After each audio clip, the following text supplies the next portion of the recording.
Sí, sí, sí. El paisaje ideológico del siglo XIX, político, ideológico del siglo XIX, implica varias vertientes o variables, ¿no? Ustedes vieron que nosotros hemos dicho que la ciencia comienza con Galileo en el siglo XVII cuando busca las variables cuantificables interdependientes.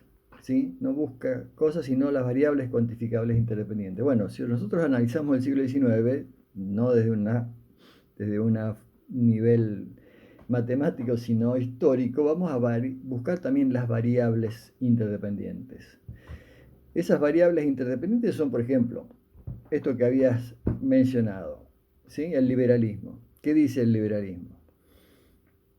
El liberalismo de Locke dice, todos nacemos libres e iguales. Ok. O sea que ya no es como en la Edad Media, ya no es que yo nazco sometido al señor feudal como parte de la tierra, ¿sí? Sino que soy libre de irme del feudo, puedo salir. Antes, obviamente, si un siervo quería salir del feudo e irse a otro lado, o lo mataban o no había manera de hacer ese tipo de movimientos simplemente porque no existía libertad. Entonces, dice el liberalismo, todos nacemos libres e iguales. Ok. ¿Qué otra cosa? También tenemos el liberalismo económico. ¿Qué dice el liberalismo económico? Dice Que se debe con la ley de oferta y de la demanda. que O sea, el precio. pero básicamente dice que el Estado no debe introducirse, no debe meterse en el mercado. El Estado, o sea, el poder político no debe meterse en el Estado. Esto es lo que sostiene el liberalismo económico. Entonces, ¿por qué? Porque no debe meterse porque el mercado debe regirse por sus propias leyes. ¿Cuáles son sus propias leyes? La de la oferta y la demanda, es decir, la competencia entre las diversas empresas para lograr vender más que la empresa contraria, digamos, con la otra empresa.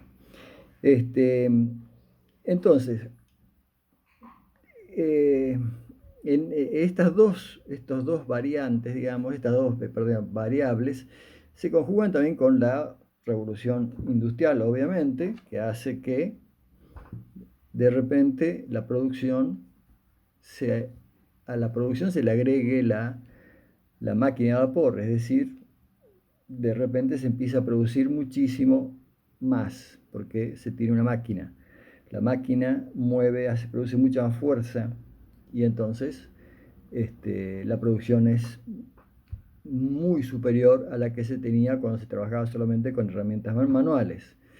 Por lo tanto, lo que tenemos es que en el siglo XIX, después de la revolución industrial, se producen una gran división, una muy neta división. Antes existía, pero ahora se agranda la división entre burgueses y proletarios. ¿Sí? Ya la nobleza pierde poder, o desaparece, o se relega, y entonces tenemos burgueses y proletarios. Pero al mismo tiempo tenemos un liberalismo que dice que todos somos libres e iguales, ¿sí? Y al mismo tiempo tenemos un liberalismo económico que dice que las empresas tienen que competir y que eso va a ser la competencia en el mercado, va a determinar qué empresa sobrevive y qué empresa no.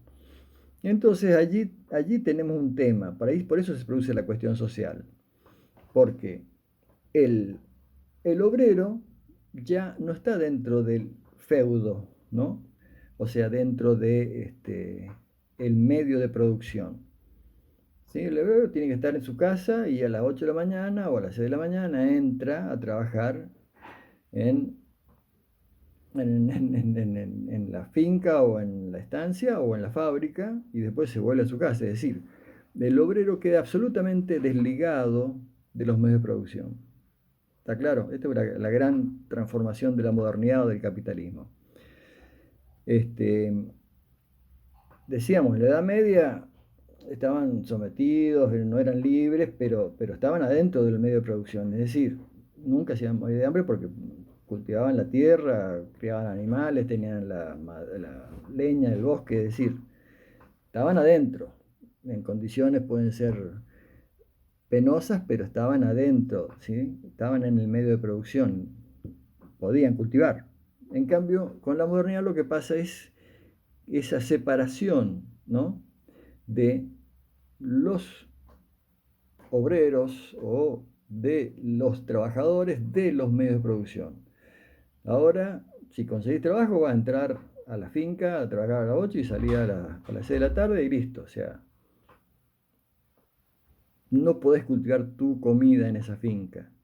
Y bueno, esa finca o esa fábrica te paga. Pero decíamos, el, el, el empresario o el patrón o el burgués va a decir, mira, yo tengo para pagarte solamente, que sé yo, pongámosle hoy, 200 pesos por día. Bueno, pero con eso no como, tengo hijos, o sea. Ah, bueno, no, pero vos sabés que ahora sos libre, ¿sí? Desde después del liberalismo somos todos libres, así que podés irte a buscar trabajo donde quieras.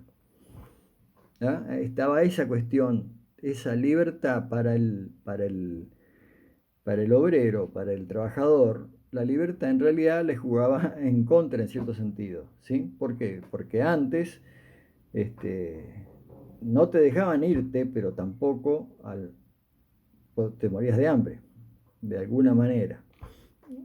O por lo menos había esa posibilidad de protección que implicaba el feudo. Ahora sos libre, pero si no tenés nada, no tenés tierra, no tenés dónde plantar una papa, entonces tenés que vender tu fuerza de trabajo. Pero la vendés a qué precio.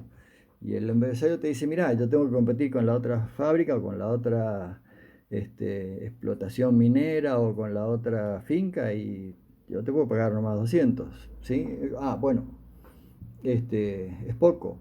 Bueno, no, pero sos libre, anda nomás, buscando trabajo en otro lugar. Entonces, todo eso conjugado produce la cuestión social, ¿sí?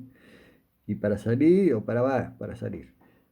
La cuestión social se va entonces, mejor dicho, lo que produce es el pauperismo, ¿no? Ese malestar. Y con el tiempo se va construyendo, como yo les he puesto en el trabajito ese en el artículo que estaba ahí, que está ahí publicado, se va construyendo la cuestión social como un entramado de alianzas posibles, ¿sí?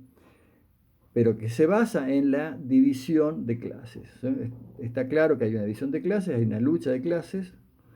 Esa lucha de clases, bueno, tiene idas y vueltas, pero en general, digamos, en Occidente, o sea, obviamente con luchas reales, digamos, luchas obreras, centenares de luchas obreras, miles de muertos, de obreros muertos reprimidos por los ejércitos de los diferentes estados, bueno, fueron logrando de trabajar 16 horas por día a trabajar 8 horas, bueno, algunos trabajan 16 horas por día igual, pero bueno, o a tener vacaciones pagas, o a tener el sábado a la tarde libre, o a tener este, lo que es ahora ART, o bueno, todas estas son logros que se consiguieron con luchas obreras, ¿sí? Em, que dieron después lugar, ya en el siglo XX, a lo que se llamó el estado de bienestar, ¿sí? Es decir, una forma de estado que no es liberal, es decir, cada uno hace la suya, sino que el estado se preocupa por los sectores más vulnerables, ¿sí? Bien.